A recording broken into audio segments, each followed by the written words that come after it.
Graça e paz, meus amados irmãos, que a boa mão e graça de nosso Senhor e Salvador Jesus seja com todos vós que estão nos acompanhando aqui pelo canal PRPC Joar Luciano Almeida.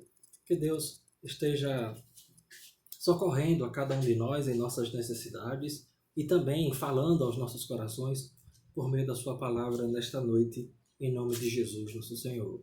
Nós estamos aqui para gravar o estudo do culto doutrina da Igreja Presbiteriana do Brasil, em Vitória de Santo Antão, Pernambuco, onde nós estamos estudando os cadernos de verdades essenciais da fé cristã, de R.C. Sproul. Nós estamos agora no terceiro caderno desses estudos e estamos falando agora sobre a espiritualidade e a vida nesta era. A espiritualidade e a vida nesta era na qual nos encontramos. Hoje falaremos sobre o fruto do Espírito Santo e leremos o texto de Gálatas capítulo 5, versículo 19 a 26, que nos diz: Ora, as obras da carne são conhecidas e são prostituição, impureza, lascívia, idolatria, feitiçarias, inimizades, porfias, ciúmes, iras, discórdias, dissensões, facções, invejas, bebedices, glutonarias e coisas semelhantes a estas, a respeito das quais eu vos declaro, como já outrora vos preveni, que não herdarão o reino de Deus os que tais coisas praticam. Mas o fruto do Espírito é amor, alegria, paz, longanimidade, benignidade, bondade, fidelidade, mansidão, domínio próprio. Contra estas coisas não há lei. E os que são de Cristo Jesus crucificaram a carne com as suas paixões e concupiscências. Se vivemos no Espírito, andemos também no Espírito. Não nos deixemos possuir de vanglória, provocando uns aos outros, tendo inveja uns dos outros. Vamos orar? Amado Deus, eterno Pai que está nos céus, muito obrigado mais uma vez por tua graça, bondade e misericórdia para com as nossas vidas. Obrigado, Senhor, porque até aqui o Senhor tem nos amparado, nos sustentado, nos concedido favor, graça e misericórdia em Jesus, nosso Senhor. Que o teu Espírito esteja tomando a cada um de nós em tuas mãos, iluminando os olhos do nosso entendimento, abençoando os nossos irmãos da Igreja Presbiteriana do Brasil, em Vitória de Santo Antão, Pernambuco, para compreenderem a tua palavra, e não somente estes irmãos, mas todos que irão assistir a esse estudo, a este vídeo, não apenas hoje, mas em outras ocasiões, em outros dias, que o Senhor igualmente também os abençoe e esteja falando às suas almas e corações. É o que nós, humildemente, rogamos a ti agradecidos em nome de Jesus. Amém. Meus queridos, o fruto do Espírito Santo é, infelizmente, um dos aspectos mais negligenciados do ensino bíblico sobre santificação. Muitas vezes nós pensamos que não tem nada a ver com a santificação, o fruto do Espírito, mas na verdade tem tudo a ver essa ação do Espírito Santo em nós com a santificação. E há algumas razões para isto. Primeiro, o R.C. Sproul ele diz que existe uma preocupação com as coisas exteriores. Nós, crentes, nós cristãos, nós que estamos de alguma maneira ligados à religião, que somos religiosos, etc., infelizmente, acabamos nos preocupando muito mais com as questões exteriores, as que são visíveis aos homens. Embora os estudantes muitas vezes murmurem e reclamem quando têm de fazer uma prova na escola, há um sentido em que realmente queremos fazer as provas, porque nós desejamos, nós sentimos vontade de saber o nosso nível, qual é a minha real capacidade, qual é a minha condição diante desta prova, qual é a posição que eu vou ficar, qual o conhecimento que eu vou demonstrar nesta avaliação. Sempre encontramos nas revistas modelos de testes que medem habilidades, realizações ou conhecimentos. As pessoas gostam de saber em que nível estão. Será que consegui alcançar a excelência numa certa área ou estou afundando na mediocridade? Pensamos assim, agimos assim, muitas vezes, frequentemente. Os cristãos não são diferentes. Nós não somos diferentes dos estudantes, não somos diferentes das pessoas comuns desta vida.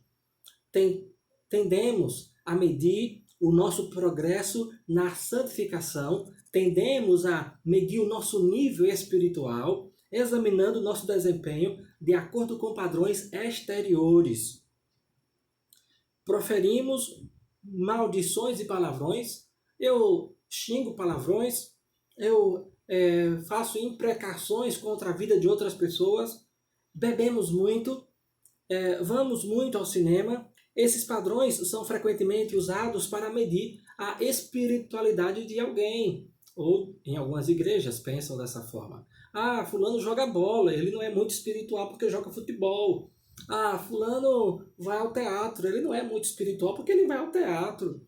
Infelizmente, medimos muitas vezes a nossa espiritualidade com coisas exteriores. Esses padrões são frequentemente usados de modo equivocado. O verdadeiro teste, a evidência da nossa santificação é o fruto do Espírito Santo em nossa vida. Existem as manifestações do fruto do Espírito Santo em nossa vida ou eles estão ausentes de nossa vida? Geralmente, o fruto do Espírito Santo é ignorado ou minimizado. Foi nesta armadilha que os fariseus caíram. Eles estavam preocupados com a aparência, eles estavam preocupados com o comportamento externo, eles estavam preocupados em se vestir bem, em estarem aparentáveis diante das pessoas, mas não estavam preocupados em manter limpo o coração, não estavam preocupados em viver de acordo com a palavra de Deus, não estavam preocupados em viver a partir do coração a palavra de Deus. Mas eles viviam a palavra de Deus apenas no sentido externo, para que as pessoas vissem as suas ações. Aqui, nós nos afastamos do verdadeiro teste, que é o fruto do Espírito Santo em nossa vida, porque o fruto do Espírito é difícil demais. Exige muito mais do caráter pessoal do que os padrões exteriores, superficiais de comportamento. É muito mais fácil evitar falar um palavrão do que adquirir o hábito de ter uma paciência longa e piedosa para com o nosso próximo. O que é mais fácil? Ser paciente para com o próximo que nos ofende, que nos aborrece, que faz com frequência alguma coisa que nos chateia? É mais fácil exercer paciência com esta pessoa ou simplesmente guardar a boca de um palavrão? É muito mais fácil guardar a boca do palavrão. E, portanto, exercer longanimidade para com o ofensor é difícil. A segunda causa do esquecimento ou do desprezo, infelizmente, no meio dos cristãos, pelo fruto do Espírito em nossas vidas, é a preocupação com os dons espirituais. Muitas vezes, nós não estamos preocupados nem interessados no fruto do Espírito Santo. Vamos ver aqui, ou na verdade, rever aqui o que Paulo diz a respeito do fruto do Espírito. Mas o fruto do Espírito é amor, alegria, paz, longanimidade, benignidade, bondade, fidelidade, mansidão, domínio próprio. São virtudes que exigem do nosso caráter. Muitas vezes nós não estamos a fim de demonstrar estas virtudes, o fruto do Espírito em nossa vida, mas nós queremos os dons espirituais. Nós queremos nos mostrar diante dos outros com as habilidades, com as capacitações que Deus concede aos seus filhos, concede ao seu povo. Então, a preocupação com os dons é uma das razões porque o fruto do Espírito é esquecido, negligenciado na vida da igreja. o mesmo Espírito Santo que nos guia na santidade e produz o fruto do Espírito em nós, também distribui dons espirituais aos crentes, aos que creem em Jesus Cristo como seu único e suficiente Senhor e Salvador. Parecemos muito mais interessados nos dons do Espírito Santo do que no fruto do mesmo Espírito, a despeito do ensino claro na Bíblia de que alguém pode possuir dons espirituais e ser imaturo no progresso espiritual. A carta de Paulo aos Coríntios deixa isso muito claro.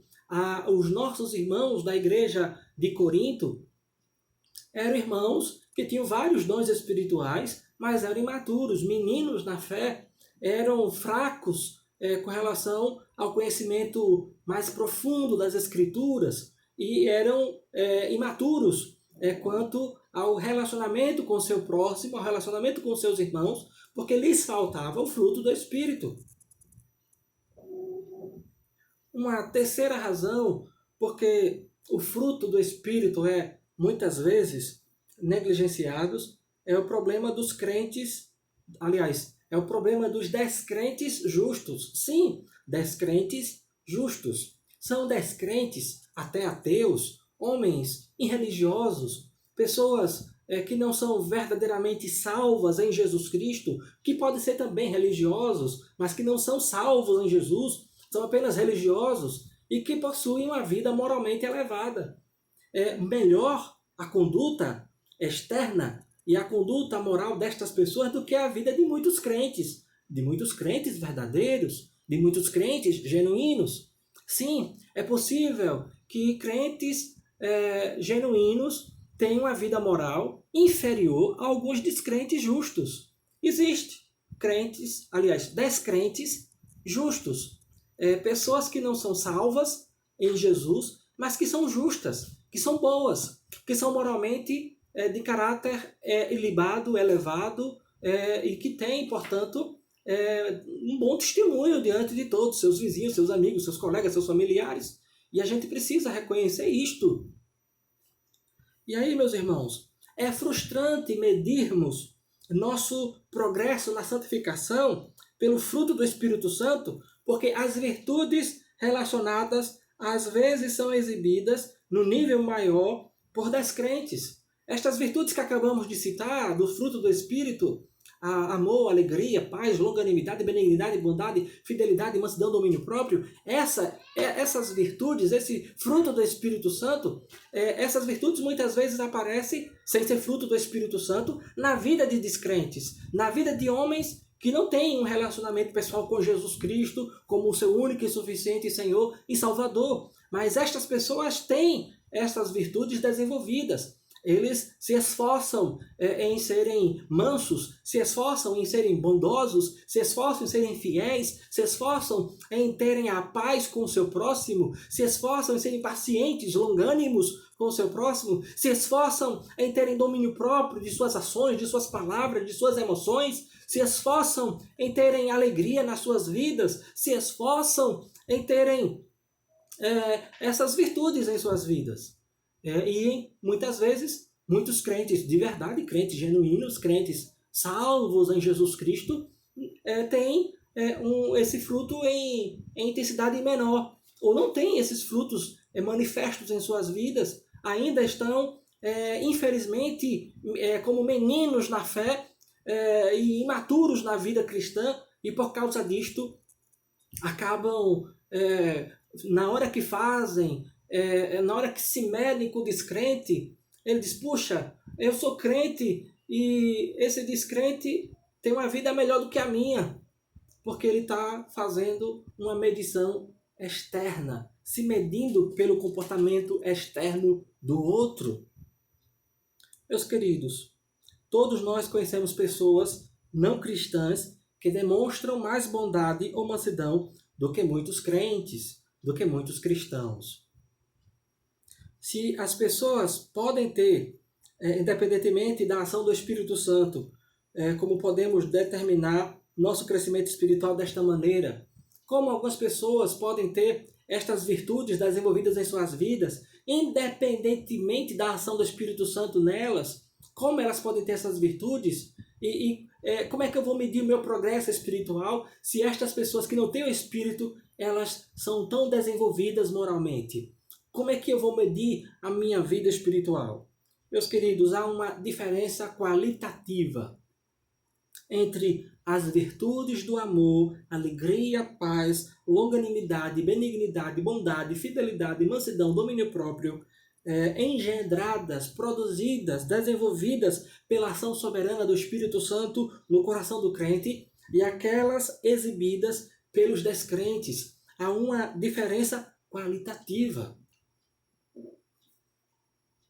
Os não crentes operam por motivos que, em última análise, são egoístas. Sim. Você percebe algumas pessoas boas à sua volta e você diz, sim, olha, é um religioso. E outras vezes não é religioso, mas vamos pensar aqui no caso de algumas pessoas de religiões que pensam que serão salvos pelas suas boas obras. E elas estão fazendo boas obras para quê? Para serem salvas, evidente. Mas para quem ser salvo? O seu próximo ou elas mesmas? Elas mesmas. Quem vai fazer as boas obras são elas. Então, quem vai ganhar algum mérito são elas. Então, em última instância, estas pessoas estão trabalhando a partir de seu egoísmo e não em favor do próximo.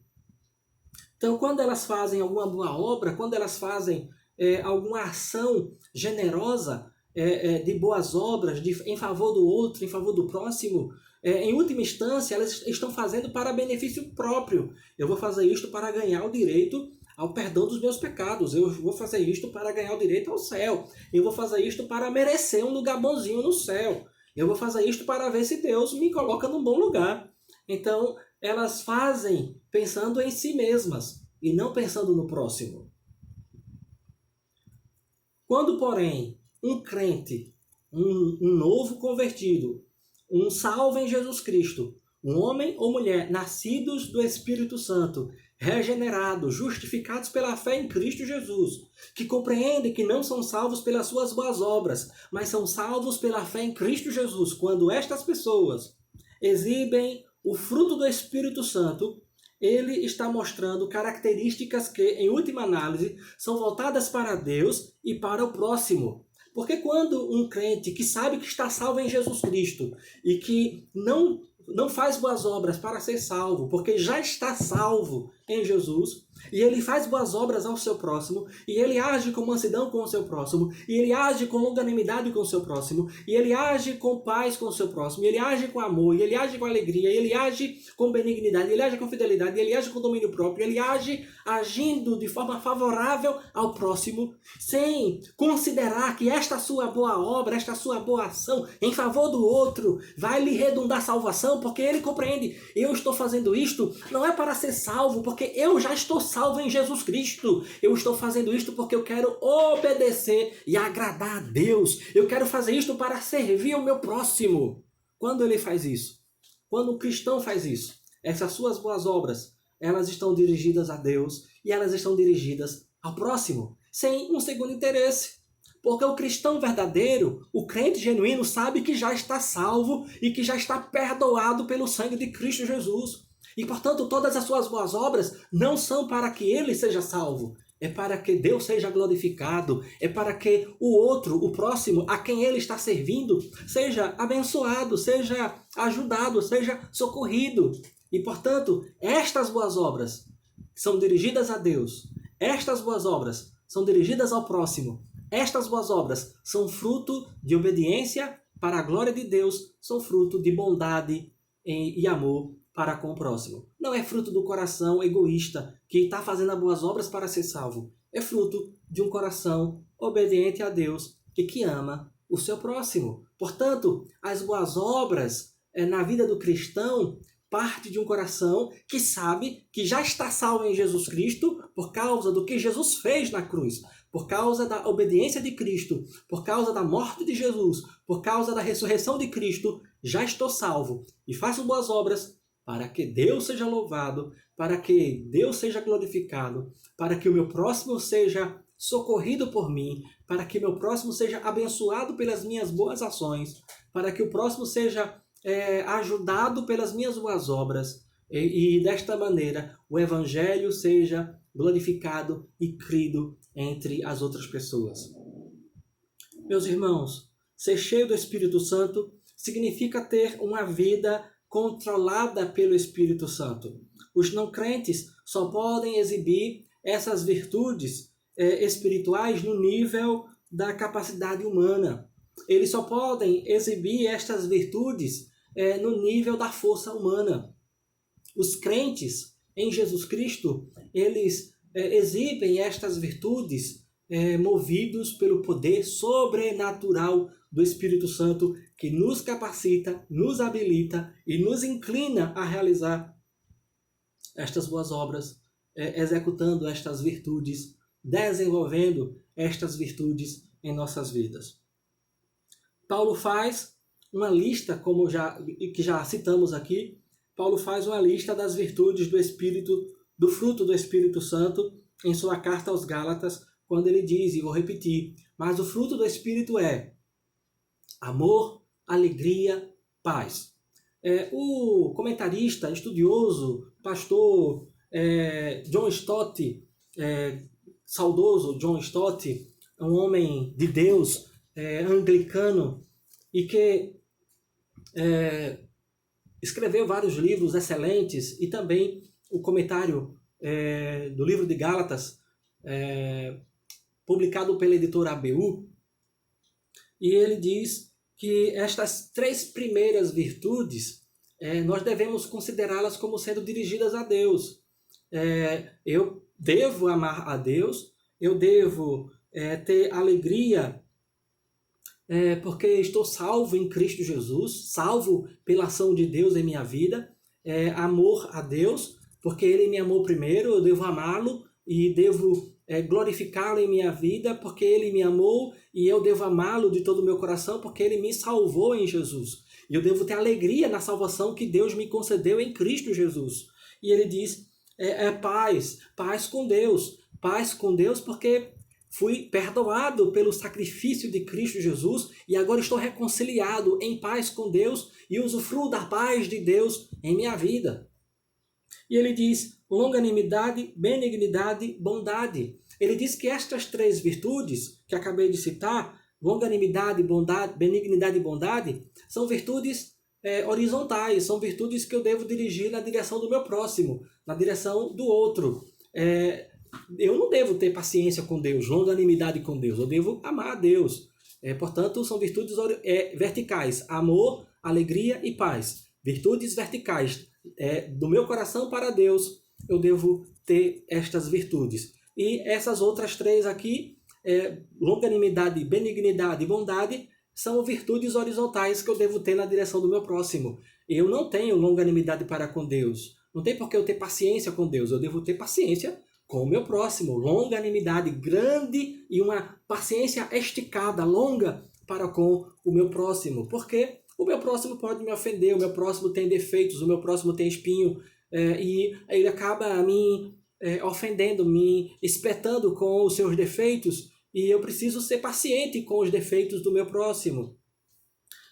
Também preciso ser benigno, ter um coração disposto à benignidade, benigno para com o meu próximo, um coração inclinado à bondade para com ele. E um coração bondoso, que executa a benignidade, que põe em ação a benignidade, transformando a benignidade em bondade, atos concretos de bondade para com o meu próximo. Depois ele fala que devemos ter fidelidade, mansidão e domínio próprio. E aí John Stott diz que estas últimas 3 virtudes são dirigidas a mim mesmo, são dirigidas a nós mesmos. Eu devo ser fiel a mim e devo ser fiel aos votos e juramentos que fiz, devo ser fiel a Deus a quem sirvo, devo ser fiel ao meu próximo, ser fiel nas minhas palavras, ser fiel nas minhas promessas. Eu devo ser fiel, eu devo ser digno de confiança, íntegro. Também mansidão, quem deve ser manso sou eu devo ser manso para com o meu próximo, eu devo ser manso, ter mansidão no coração, ter um espírito tranquilo, equilibrado, e o domínio próprio, autocontrole, e portanto ter domínio sobre minhas faculdades, domínio sobre meu corpo, domínio sobre meus desejos, domínio sobre os meus impulsos, domínio sobre as minhas vontades, domínio sobre mim mesmo. Devo ter domínio próprio, domínio, autocontrole sobre mim mesmo. Palavras, pensamentos, ações, desejos, vontades e etc. Portanto, são virtudes relacionadas a nós mesmos, dirigidas a mim mesmo e que eu devo desenvolver em minha vida cotidiana. Essas virtudes caracterizam a vida cristã. Quando nós exercitamos, desenvolvemos estas virtudes em nossa vida, elas nos caracterizam, elas acabam servindo de emblemas da vida cristã e outros, olhando para nós, eles percebem Jesus em nós quando o fruto do Espírito se manifesta em nossa vida. Se somos cheios do Espírito Santo, nós vamos exibir o fruto do Espírito em nossa vida. Se somos cheios do Espírito. Estas virtudes, porém, obviamente, envolvem tempo. Nós não desenvolvemos estas virtudes do dia para a noite, como um piscar de olhos. Não são ajustes superficiais do caráter que ocorrem da noite para o dia. São ajustes profundos do caráter, são ajustes profundos da nossa personalidade, são ajustes que precisam e demandam tempo para o Espírito Santo ir nos transformando à imagem de nosso Senhor e Salvador Jesus. Tais mudanças envolvem uma reformulação das disposições mais íntimas do coração, o que representa um processo de longa vida de santificação operada pelo Espírito Santo em nossas vidas. Meus irmãos, o fruto do Espírito é importante para a nossa santificação.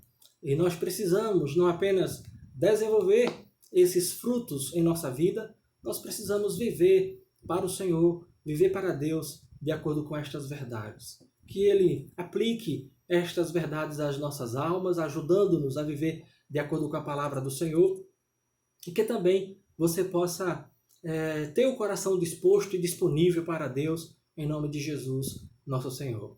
Vamos orar? Soberano Deus, eterno Pai que está nos céus, muito obrigado por esse dia que o Senhor fez e nos deu. Muito obrigado por tua graça, bondade e misericórdia para com as nossas vidas. Obrigado pela palavra que lemos, obrigado pelo estudo de hoje, que o Senhor aplique aos nossos corações e que o Senhor nos ajude a colocarmos em prática em nossa vida cotidiana, em nome de Jesus, nosso Salvador.